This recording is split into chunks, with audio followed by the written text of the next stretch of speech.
Hello, world. My name is Nate. Welcome to another preface of Improving Space. The prefaces are all about current events and issues that I hope that Improving Space, the project, can help to solve if we're all interested in solving them. And this preface is about politics.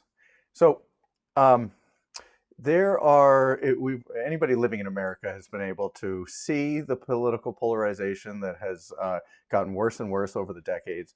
This is an article that I've cited about autocracy concerns in the U.S. continuing to grow. So there's a reference to a term called competitive autocracy, which it refers to the idea that whichever party is in control is then in control and helps to and can gerrymander and can do things to elections, the basic idea that both political parties are trying to get dominance in our system and kind of push the priorities of the other party under the rug. Meanwhile, this has created an environment where the executive branch under President Donald Trump has almost had to, because President Barack Obama also had to do this, and other presidents. I know I'm skipping Biden, but the power in the executive branch the executive branch kind of feels the need to step in and do things when the two parties via Congress can't decide. So there's a number of articles that I'm going to have links to in the description to this video that talk about what some see as like abuses of the executive branch. So in this environment, the executive branch is really the only thing that's able to make impactful decisions, and as a result, you have Congress kind of debating over things, and then meanwhile, in real time, decisions are being made that perhaps most people wouldn't agree with.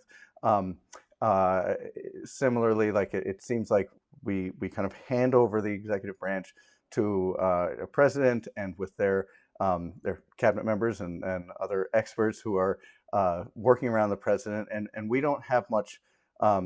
It's not even control, because the executive should have control, but we don't have much vision into what's going on, and there's not much to hold that executive accountable when and if they seek reelection, and other members of their parties do. So there are problems that the American public kind of has to just sit back and watch unfold. Meanwhile, there is AI. And AI, as well as other issues that are now are now one or two slots below AI, such as environmental problems and income inequality. There are issues that are evolving so rapidly that the legal process, the government process, simply has been unable to keep up. And Congress, with the divided way that it is today, it seems like we all hope that they can come up with a solution along with the companies that are introducing these products to us, but we are simply not sure, and we're just watching the clock, watching progress in the government move fairly slowly, while the world around us is changing even faster than it was changing a couple of years ago. Um, in America, political speech is tied up inextricably to wealth.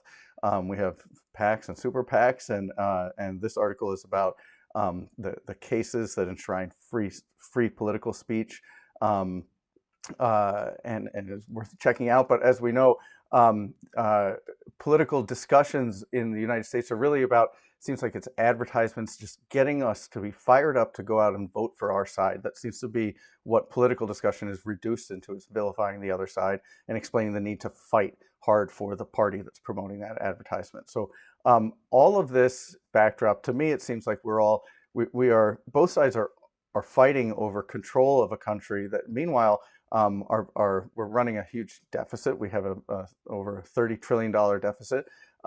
So we are arguing over something that is already strapped. We're arguing over a credit card, and arguing over the use of the credit card, and it seems like both parties are kicking the payment of that credit card down the road to future generations. So how do we get together as a society? How do we even find a common ground between Republicans and Democrats? Well, to me, the main problem, it seems, with most voters, most people that you talk to, are aware of the issues of the other side and even concede that they're important. So you have many Republicans I know that care about environmental issues and even donate to local nonprofits that are trying to keep natural resources healthy. But they're voting for the Republican Party, which traditionally seems to not be too concerned about preserving environmental resources. And it seems to me like they're doing that in the rational decision of looking at the news that is relevant to them. In this image, you have a person looking at a book, talking kind of the idea that they are looking at the kind of long-term arc of history and choosing that the environmental implications weigh a little heavier than budgetary implications, and therefore they might vote for a Democrat. Another voter might be looking at current events and looking at and talking to people they know who are facing who are in like dire financial situations, and be deciding that on the balance it makes more sense to pursue legislation and deregulations that would be better for our economy and slightly worse for the environment. So the point is that most people that I know who are making intelligent and thoughtful voting decisions are balancing many, many factors into a simple binary choice. And what I want to see is not for my preferred candidate to be the president and sweep all opposition under the rug, but just to see the people on stage in a presidential debate. I would like to see that the people on stage hold those basic values that the majority of Americans do, so that everybody up on stage is trying to weigh the same overall goals of a sustainable environment and a healthy economy, and that we don't have the kind of sides from the extreme that just don't care about the environment or don't care about economic implications and are just kind of fighting for one side or the other. So all we want really as an American electorate is to be able to see politicians who are speaking to all of our goals and aren't just trying to do something for one side and cement their party's authority in that side.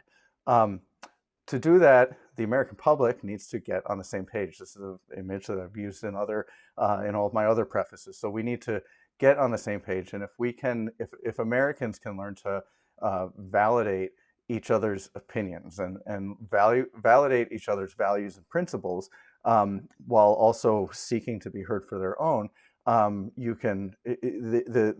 political healing that needs to happen around the dinner table.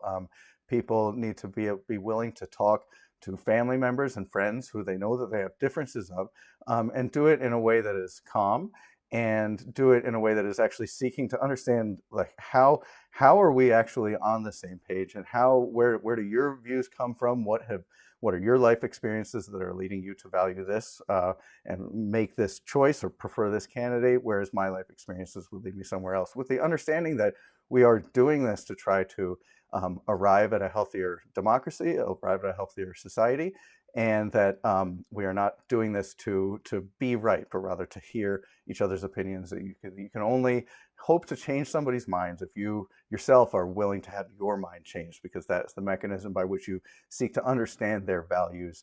And potentially, if you seek to understand their values, you make yourself susceptible to caring about their values more, and you may even change your mind. So we need to be willing to understand that the point is for us to be able to coexist in the same room, in the same country. And the point is not to just get whatever we can for our values, but rather to respect each other. So if we can do that, we can imagine a healthier political process where the same types of things that we've been doing, going to vote, looking at politicians' websites to see what they are proposing to do for us, we can imagine a democratic system and a government that we can be more proud of and happy with. So this has been the preface for Improving Space. This is a picture of the homepage. The other videos that are available in issue #1 are the other shorter prefaces like this one that are on other topics like the national debt and the environment. There is a preface that attempts to weave all of these pictures together. So you may have seen these pictures being repeated in some of the other ones. There's going to be one preface that weaves this all together and makes a case for what Americans, or what our world really needs to do. The introduction talks about improving space. I talk about all of these episodes that are about communication, mental health, working together, and finding new ways to cooperate in society, and then finally about democracy. So if you are interested in these political problems in this video, then I would highly recommend that you check out the 5th video of Improving Space, issue #1. And that video is called New Ideas for Old Problems.